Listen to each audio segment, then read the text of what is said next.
Shalom frères et sœurs, je suis avec mon mari et nous voulons vous faire un petit partage sur l'obéissance. Voilà, on va commencer par remettre ce moment entre les mains du Seigneur. Amen. Amen.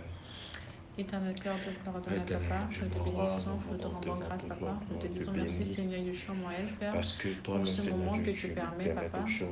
Merci, Père Seigneur éternel, Seigneur Yeshua, Dieu, Moël, Père, c'est de toi mon qui Papa, permets ce Seigneur, pour ce moment. C'est partage, toi, ô éternel Père Père. éternel, Seigneur Yahweh Dieu, Adonai, Papa, nous te prions, qui Yeshua, nous Moël, enseigne. Père, de Père prendre éternel, ta mon Dieu, place, mon roi, Papa, nous Père, voudrons que tu prennes de le parler à notre contrôle place, Papa, de de ce permettre, moment. éternel Père Nous de voudrons gloire, que tu Adonai, Papa, parles, Seigneur, Seigneur Dieu, Père, à travers que ce nous. soit, éternel Que Père tu de gloire, Papa, enseignes Seigneur, quelqu'un, ô Père Yahweh, Adonai, éternel. Papa, ton Nous voudrons message, te rendre éternel toute la Père, qui soit gloire. Nous prêché, voudrons te éternel, bénir. que toute la gloire te Parce que revienne, tu es Yeshua, moi, Papa, bon, Seigneur, nous Père, voulons te rendre toute que la toute gloire la parce place te que tu es revienne, Yahweh, Adonai, encore Papa, bon, tu viens nous et fais règne au milieu grâce. de ce partage, Merci Père au nom éternel, puissant de merci pour la Yeshua, vie. merci, Papa, Au nom Amen, puissant de Yeshua, Amen. Amen. Nous allons commencer par prendre un passage dans 1 Samuel 15, 22. Tu vas lire. Oui, je lis. Amen, amen. Je lis la parole. 1 Samuel 15, 22. Shemuel dit, Yahweh prend-il plaisir aux holocaustes et aux sacrifices, autant qu'à l'obéissance à sa voix. Voici, l'obéissance vaut mieux que les sacrifices. L'observation de la parole vaut mieux que la graisse des béliers. Amen. Amen. Amen, amen. Voilà, nous avons eu à cœur l'obéissance parce que c'est disons, ça nous parle beaucoup en fait, depuis que le Seigneur s'est révélé à nous dans notre vie. On a vu en fait la puissance de l'obéissance dans la marche. Voilà. Et dans toute la Bible, en fait, on se rend compte que l'obéissance est quelque chose en fait auquel le Seigneur tient en fait. Déjà depuis la création de l'homme, voilà, le Seigneur a tenu à ce que l'homme soit obéissant en fait pour pouvoir vivre éternellement dans le jardin d'Éden. Mais à cause de la désobéissance, voilà, on connaît toute la suite, c'est ce qui s'en est suivi en fait.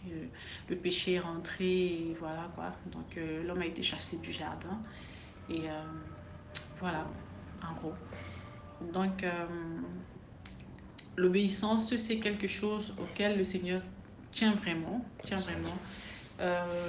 on peut aussi le retrouver dans le passage que mon mari venait de lire en fait, dans 1 Samuel 15, 22, où le Seigneur fait comprendre en fait à Shaoul qu'il tient plus, en fait, qu'il a plus à cœur l'obéissance que les sacrifices. Parce que nous les chrétiens, nous avons souvent tendance à vouloir poser les actes, sans pour autant connaître la volonté en fait du Seigneur. Parce que qui dit obéissance en fait dit aussi soumission. Et qui dit soumission forcément à la parole du Seigneur. Donc, c'est-à-dire qu'avant de poser un acte en fait dans notre vie, la première chose en fait que nous devons en fait faire, c'est d'aller d'abord dans la présence du Père pour connaître quelle est sa volonté en fait. Bon, déjà, de manière primaire, la volonté du Seigneur pour notre vie, déjà d'abord, c'est la parole, c'est la lecture de la parole, en fait. Donc, c'est la lecture de la parole. Tout ce que le Seigneur attend de nous se retrouve déjà d'abord dans sa parole. Donc, un enfant du Seigneur qui veut vraiment marcher dans l'obéissance doit être un lecteur de la parole. Ensuite, il doit beaucoup prier aussi parce que la parole, le Seigneur nous demande de veiller, de prier et de veiller. Comment veiller? Veiller aussi, ça nous renvoie aussi à la méditation. Donc, c'est-à-dire toujours la parole. Il faut qu'on reste devant les faces du Seigneur et tout. Donc, voilà en gros l'obéissance. Et quand on parle toujours d'obéissance, en fait, justement, je disais tantôt, c'est lire la parole, en fait. Et quand tu lis la parole t'enseigne. Dans la prière aussi, le Seigneur, il t'enseigne, il te dit, en fait, ce qu'il aime, ce qu'il n'aime pas.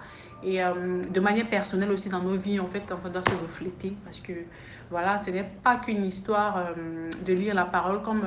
dans un passage biblique, on dit en fait que on ne doit pas être des auditeurs oublieux en fait. Donc il faut mettre la parole en pratique. Donc c'est quoi mettre la parole en pratique? Par exemple, je prends un simple exemple sur par exemple la décence en fait, comment s'habiller par exemple.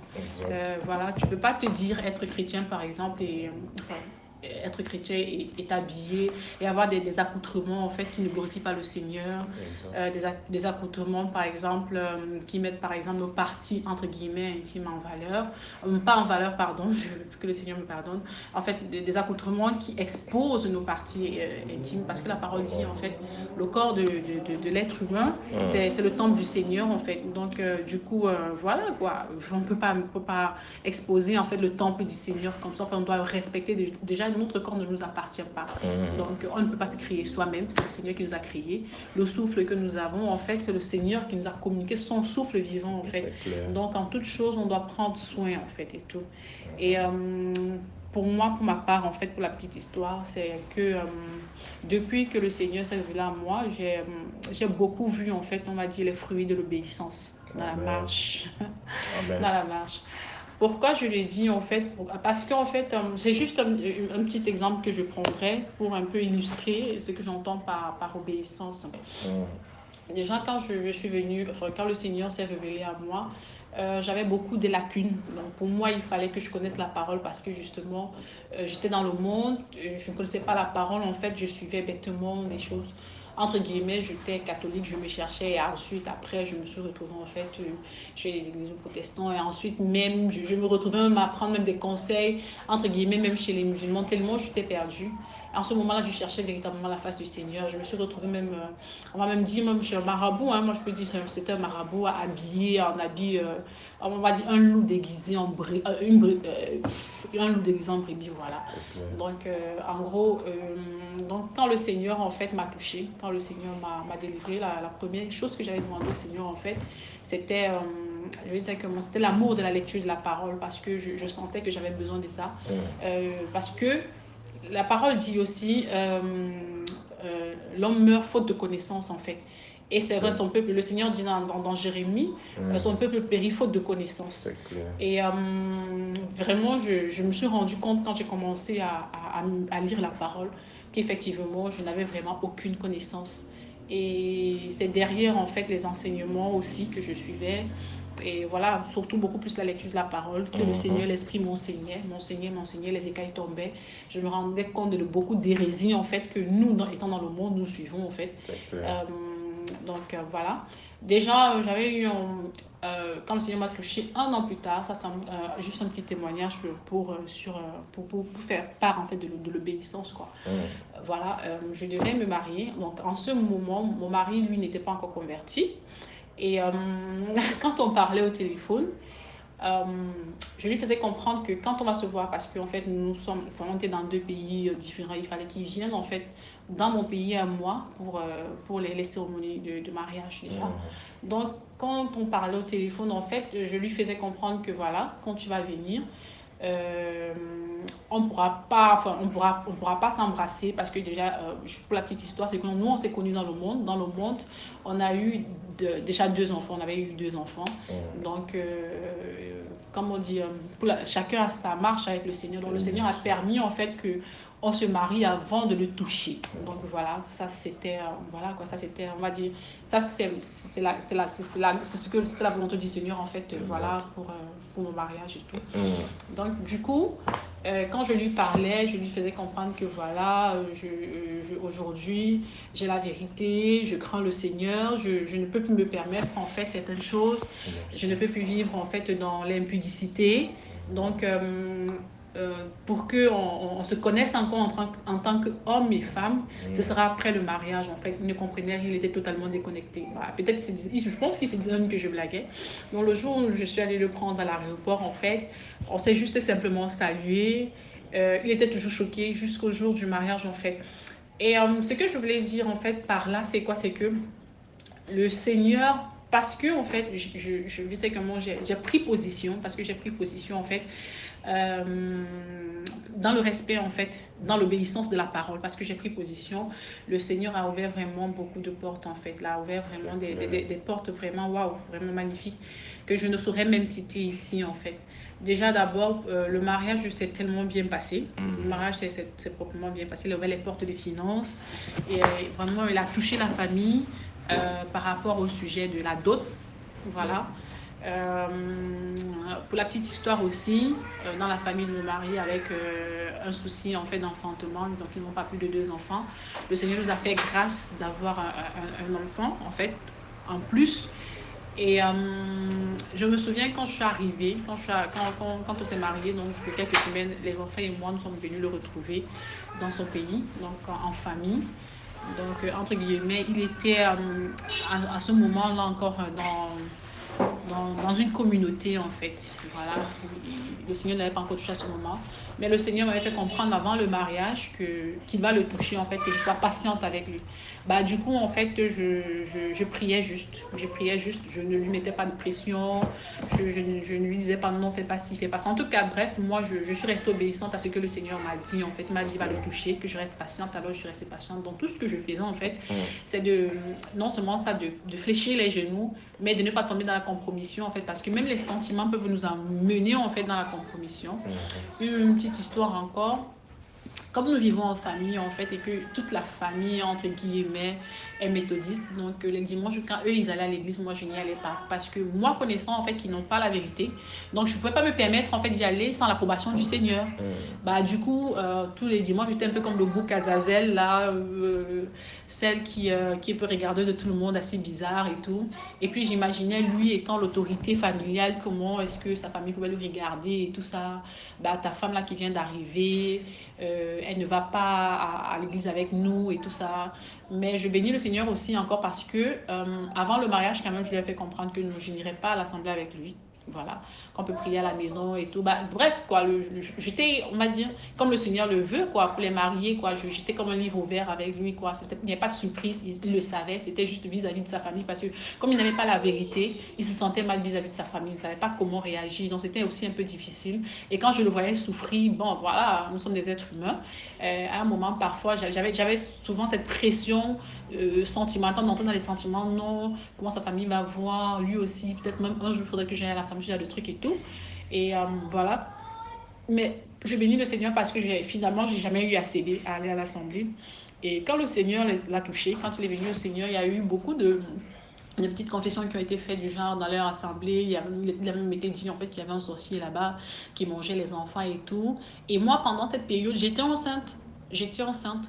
Donc, imaginez que j'avais désobéi au Seigneur, connaissant que là où il n'y a pas la vérité, si j'y allais pour les sentiments, peut-être que moi aussi, cet enfant peut-être aurait eu, je sais pas moi, enfin peut-être il ne serait même pas né, quoi.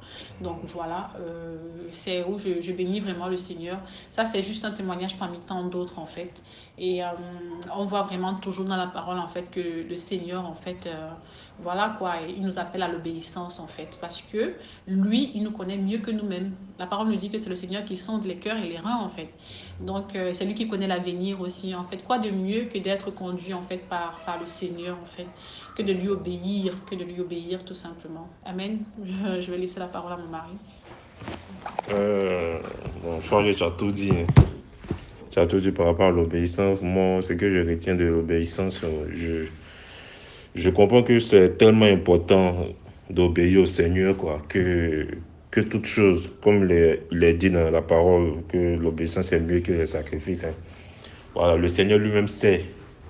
Il sait. Il nous dit seulement que d'obéir à sa parole, c'est tout. Parce que l'obéissance au Seigneur, je crois que l'obéissance au Seigneur change beaucoup de choses. Ça, j'ai la conviction que quand tu obéis au Seigneur, il y a beaucoup de choses qui peuvent changer dans ta famille, c'est-à-dire sur toi-même déjà, et puis dans ta famille aussi. Parce que moi, je rends grâce au Seigneur pour la vie de ma femme, parce que je peux dire, le Seigneur est passé par elle, par son obéissance. Aujourd'hui, nous avons ce que nous avons aujourd'hui. Et puis bon, le Seigneur nous a ouvert les portes comme il s'agit. Donc, après c'est dit, au fait, son témoignage, au fait, c'est vraiment vrai. C'est par son obéissance, au fait, que je crois que le Seigneur nous a donné tout ce qui a suivi, quoi. C'est-à-dire le fait d'avoir un troisième enfant dans cette famille-là. Et puis, bon, moi aussi, le Seigneur m'a touché. J'ai compris vraiment beaucoup de choses. Si elle n'était pas obéissante vis-à-vis du Seigneur, si elle était dans le sentiment, je crois qu'il y a beaucoup de choses qui allaient pas arriver au fait, c'est-à-dire que on n'allait pas être là où nous sommes. C'est-à-dire même le mariage, même, ils ne pensent pas que ça allait être possible, même les retrouvailles, la famille, même les ouvertures financières, même plein de choses. Donc, je veux vraiment vous exhorter à vraiment l'obéissance au fait, parce que je crois que tout ce qui s'est dit dans la parole du Seigneur est très important. C'est pour cela que je voudrais partager un autre test, au fait, un autre test de Hébreux 5. Hébreux 5, 8 à 9. Hébreux 5, 8 et 9. oui, 8 à 9. Comment tu lis? D'accord. Hébreux 5. 8 à 9. Verset 8 à 9. Amen. Amen. Bien qu'étant fils, il a pourtant appris l'obéissance par les choses qu'il a souffertes. Et ayant été rendu parfait, il est devenu l'auteur du salut éternel pour tous ceux qui lui obéissent. Amen. Amen. Voilà, donc c'est Amen, Amen. Donc c'est aussi un autre verset qui m'a marqué moi, c'est-à-dire même le Seigneur Yoshua venu sur la terre a été obéissant. C'est pour vous montrer à quel point c'est très important d'obéir au Seigneur. Parce qu'on dit bien qu'il a été fils, c'est-à-dire fils, il a pourtant appris l'obéissance par les choses qu'il a souffert. Et ayant été rendu parfait, il est devenu l'auteur du salut éternel pour tous ceux qui lui obéissent. Amen. C'est-à-dire même le Seigneur Yahushua Mashiach a été obéissant. Lui-même, il est venu, il a obéi.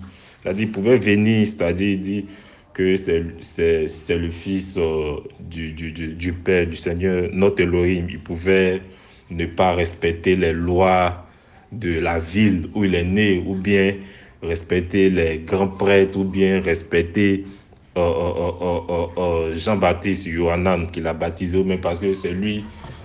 Il connaissait son identité, c'est le fils du Père, mais il a obéi. C'est-à-dire, il a obéi aux règles qu'il a trouvées, il a obéi à comment marcher, tout ça.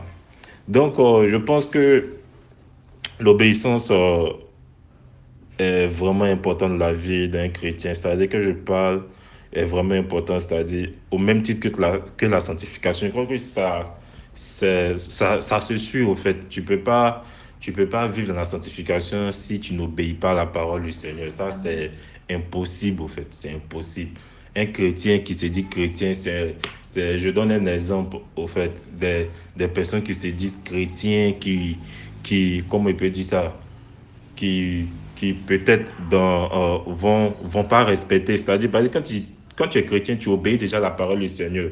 Maintenant, les fruits vont suivre. C'est-à-dire, un chrétien qui peut-être qui grille les feux, tu vois, ou même qui mange, qui jette par terre, pourtant il y a les poubelles, tout ça. Tu vois, ça, tu peux pas du tout obéir à la parole du Seigneur. C'est vrai qu'ils n'ont pas écrit dans la Bible que si vous mangez, jetez les ordures dans la poubelle. Mais au fait, l'obéissance suit tout ça. C'est tout ça que l'obéissance, au fait. C'est-à-dire que... mais le plus important, au fait, c'est qu'on reflète le royaume, quoi. C'est ça, au fait, il faut refléter le royaume. C'est ça, le plus important, je crois que c'est ça, quoi, la parole du Seigneur. L'obéissance. La dîme n'est plus d'actualité, c'est plus d'actualité. La dot n'est plus d'actualité, c'est plus d'actualité. C'est ça, il ne faut pas mentir, tu ne mens pas, il ne faut pas voler, il ne faut pas convoiter, plein de choses comme ça. Vraiment, je pense que nous devons vraiment faire des efforts, au fait, pour vraiment obéir à la parole du Seigneur. C'est-à-dire, quand le Seigneur dit dans sa parole, tu ne convoiteras pas. Vraiment, faisons le maximum possible pour moi, parce que l'obéissance, c'est vraiment très important. C'est vraiment très, très important dans la vie d'un chrétien. C'est-à-dire, quelles que soient les attaques, quelles que soient les persécutions, quel que soit tout ce qui peut arriver de trucs, comment on peut dire ça, d'effrayant, de mal, au fait. Il faut vraiment garder les regards fixés sur le Seigneur, c'est-à-dire obéir à sa parole, coûte que coûte.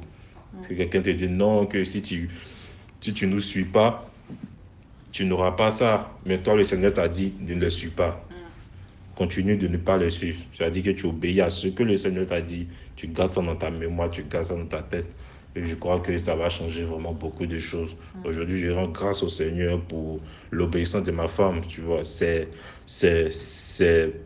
par son obéissance aujourd'hui, j'ai été touché, c'est par son obéissance, le mariage même a eu lieu, et tout ce qui s'est passé, sans rentrer dans les détails, mais je crois que c'est encourageant en fait. Aujourd'hui, je suis très encouragé et je voudrais nous encourager à vraiment obéir à la parole du Seigneur, quoi, parce qu'il y a, il y a, il y a, c'est clair au fait dans la parole, l'obéissance vaut mieux que les sacrifices.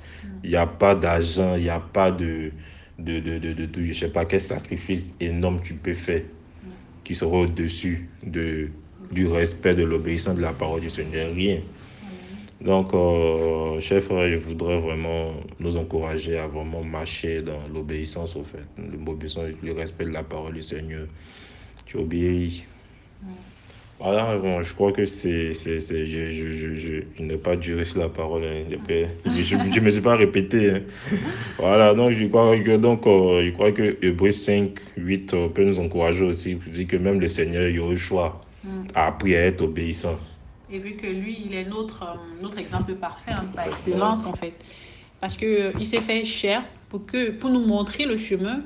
Pour nous montrer le chemin, il aurait pu rester sur son trône et dire moi je suis le Tout-Puissant, je change les choses depuis mon trône. Mais nous connaissant nous les êtres humains, on devait toujours en fait voilà dire ouais tu es le Tout-Puissant, c'est pour ça que tu restes sur ton trône pour faire ci, ça, tu n'es pas dans notre condition. Mais non en fait, il nous aime tellement en fait qu'il s'est fait chair. C'est-à-dire il est né comme nous, il est venu sur terre chair comme nous, il mangeait comme nous, c'est-à-dire en fait il avait tous les besoins naturels que nous avions comme nous. À la seule pardon. Vas-y. Au fait, je viens de comprendre quelque chose, que pour moi l'obéissance c'est l'humilité. Amen. L'humilité au Seigneur. L'obéissance. C'est l'humilité, c'est-à-dire s'humilier. Voilà, bon, c'est un peu l'image que je vois par rapport à Yahushua, notre Seigneur, qui est venu de façon humble. Donc, comme je disais, en fait, le Seigneur, en fait, il s'est fait chair pour nous montrer, en fait, le chemin. Et la parole nous dit, en fait, que lui, il est notre modèle parfait par excellence, en fait. Il n'y a rien que le Seigneur ait fait sur cette terre, en fait, que nous les hommes ne pouvions pas faire. Peut-être le sacrifice à la croix, en fait, peut-être le marcher sans péché, parce que bon, ouais, nous sommes faillibles. Mais avec son aide, avec l'aide de l'esprit, en fait, voilà, quoi. On tend vers le parfait. Nous ne sommes pas parfaits, mais on tend vers le parfait. Et le Seigneur nous aide vraiment par rapport à ça. C'est aussi l'une des raisons pour laquelle on doit beaucoup se sanctifier aussi. On doit se sanctifier chaque jour, se repentir, chaque jour, en fait, parce que voilà, on peut poser même des actes qui ne glorifient pas le Seigneur de manière involontaire. Et le Seigneur nous le fera savoir parce qu'il est tellement juste. Il est tellement juste, en fait, qu'il ne veut même pas, en fait, donner l'occasion à l'accusateur, en fait, de nous accuser sur quoi que ce soit, en fait. Donc, voilà, en fait, pour le partage qu'on avait. On voulait encourager plus d'un, même si c'est juste une seule personne, en fait, qui se sent encouragée par ce partage. On bénit le Seigneur. C'est pour sa gloire, c'est pour élever son nom. Donc, surtout par ces temps, en fait, difficiles. Vraiment, l'atmosphère est vraiment, vraiment, vraiment, vraiment lourde. Et il est beau, en fait, de garder les yeux fixés sur le Seigneur, effectivement, justement, dans l'obéissance. Voilà, la lecture de la parole, la méditation, la prière, l'intimité avec le Père, voilà, si possible, communion fraternelle en famille ou pour ceux qui ont la possibilité d'être, voilà, quoi, avec d'autres frères, c'est une grâce, comme le Seigneur nous conduit en tout cas. Donc voilà, quoi, dans l'obéissance, on va dire. Dans l'obéissance. Amen. Donc on va bénir le Seigneur pour ce moment. Éternel notre roi, papa, nous te bénissons, nous te rendons grâce, Père. Nous te disons merci, Seigneur, Yeshua Moël, Père, pour ce partage, papa. Éternel Père de gloire, papa, Seigneur, nous prions au travers de ce partage, éternel Père de gloire, Adonai, papa, Seigneur, Père, que tu puisses, éternel Père de gloire, papa, Seigneur, fortifier, éternel Père de gloire, papa, un de tes enfants, éternel Père, qui écoutera ce partage. Yahweh, Adonai, papa, Seigneur, je te bénis encore, je te rends grâce, Père. Je te dis merci, Seigneur, Yeshua Moël, Père, pour ton amour, papa. Merci, éternel Père de gloire, papa, Seigneur, Père, pour ta magnificence, papa, pour ton amour, éternel Père de gloire, Seigneur, dans notre vie, papa, Seigneur, Yeshua Moël, papa. Garde-nous, éternel Père, dans ta parole. Garde-nous à tes pieds, Yeshua Moël, Père de gloire, papa, Seigneur, Père. Aide-nous à garder les yeux fixés sur toi, Yeshua Moël, papa. Sois béni, sois élevé, Yeshua Moël, papa, Seigneur. Toi qui règnes, éternel Père, d'âge en âge, pour l'éternité. Au nom puissant de Yeshua. Merci, Seigneur. Amen. Amen.